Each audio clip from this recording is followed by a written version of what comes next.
अबाल वृद्ध सब, बच्चे हो, बूढ़े हो, महिलाएं हो, मैं सच बताता हूं, कल शाम का वो नजारा अद्भुत था।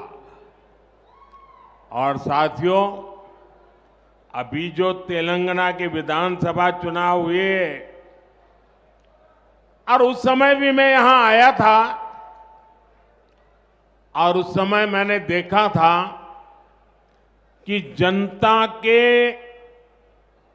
दिल में, जनता के दिमाग में बीआरएस के खिलाफ इतना भयंकर गुस्सा था, इतना गुस्सा था,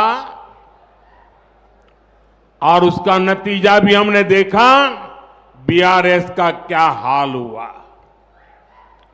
और कल मैंने देखा और आज यहां भी देख रहा हूं, तेलंगाना के लोगों ने मोदी को फिर से वापस लेने का फैसला सुना दिया है।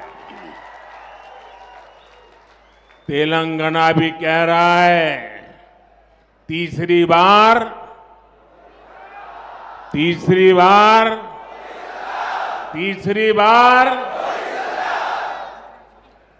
నా తెలంగాణ కుటుంబ సభ్యులందరికీ నమస్కారాలు అన్న తెలుగు సంబోధనతో మాననీయ ప్రధానమంత్రి ప్రారంభించారు.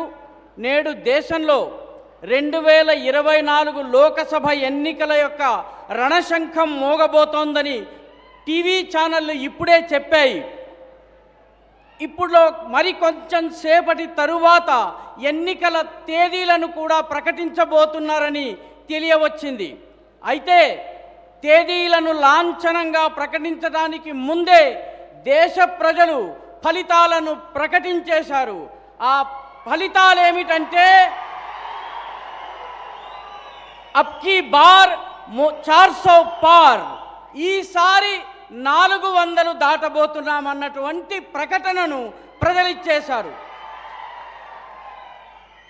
నాగర్ కర్నూల్లో ఇక్కడ వచ్చినటువంటి ఈ జన సునామీని చూసి మీ స్నేహము నాకు తెలియజేస్తోంది, తెలంగాణ కూడా ఇదే ప్రకటన చేయబోతోంది. అబ్ కీ బార్ 400 పార్. నా మిత్రులారా, దీనికి సంబంధించిన ఒక అద్భుత దృశ్యాన్ని నిన్న సాయంత్రం నేను మల్కాజ్గిరిలో చూశాను. అక్కడ ప్రజలు రోడ్ల మీదకు వచ్చారు, రహదారుల మీదకు వచ్చారు, కూడళ్ల మీదకు వచ్చారు. బీజేపీని ఆశీర్వదించేందుకు అద్భుతమైనటువంటి దృశ్యాన్ని చూపించారు. బాలలు, వృద్ధులు, పిల్లలు, తల్లులు అందరూ రోడ్ల మీదకు వచ్చారు. వాళ్ళందరూ కూడాను ఈ భారతీయ జనతా పార్టీ పట్ల తమ మద్దతును ప్రకటించారు. ఇది నేను కళ్ళారా చూశాను. ఇక ఇటీవలే తెలంగాణ విధానసభ ఎన్నికలు జరిగినాయి. అందులో ఈ ప్రజల యొక్క గుండెల్లో, హృదయాల్లో, మనస్సుల్లో టీఆర్ఎస్ పట్ల, బీఆర్ఎస్ పట్ల ఉన్నటువంటి కోపాన్ని నేను చూడగలిగాను. నేను కూడా చూశాను. నిన్న కూడాను అదే చూడగలిగాను. నేను ఇక్కడ కూడా అదే చూస్తున్నాను. తెలంగాణలో ఉన్నటువంటి ప్రజలు నిర్ణయించుకున్నారు, మోదీని మరొక్కసారి విజయం దిశగా తీసుకుని వెళ్ళాలని చెప్పి నిర్ణయం తీసుకున్నారు. తెలంగాణ కూడా చెబుతోంది, तीसरी बार मोदी सरकार అని చెప్తోంది.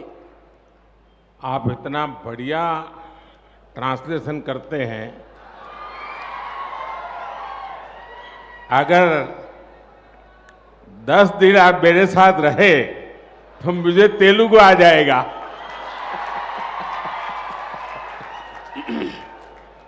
बताइए। ఈ అనువాదము చాలా బాగుంది. వారితో పాటు 10 రోజులు ఉండే సౌభాగ్యం నాకు లభిస్తే వారికి తెలుగు వస్తుంది, నా జీవితం ధన్యమవుతుంది.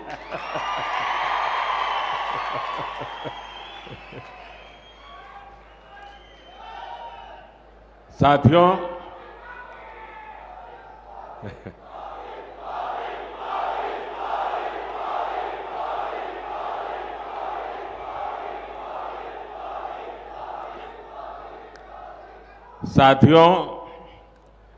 तेलंगाना को हमारे देश में